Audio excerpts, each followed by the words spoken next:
There's also some details in the prophecy itself that do not make a lick of sense if it was written afterwards, okay? And so we're going to go ahead and go back to Luke. So it's on the screen for anyone who wants to go back there with me. Luke chapter 21.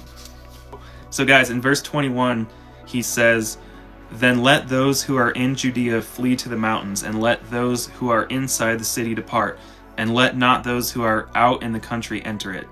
So okay, if Luke is just making this up, why would he include Jesus saying this? Okay, why wouldn't he just say that the city was destroyed?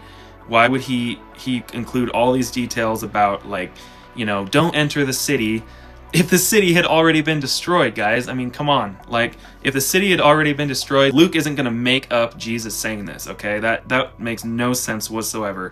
Also, so in Mark's version, so this prophecy is in Mark and Matthew and Luke, okay? So in Mark's version of this prophecy, in Mark 13:18, he says, Jesus says, "Pray that it may not happen in the winter," okay? Jesus is warning people that this is going to happen, okay? And he says, "Pray that it may not happen in the winter or on a Sabbath." So, okay, guys, think about this logically. If Luke is just making this up and just saying, like, Jesus predicted this after, if he wrote this down after it happened, we know that the city was destroyed in the summer, okay? So why would Luke record him saying, "Pray that it may not happen in the winter"? By the way, Jesus doesn't say it happened on a Sabbath. He just says, pray that it doesn't happen on the Sabbath, okay? Because, if they had to flee the city on the Sabbath, that would be work.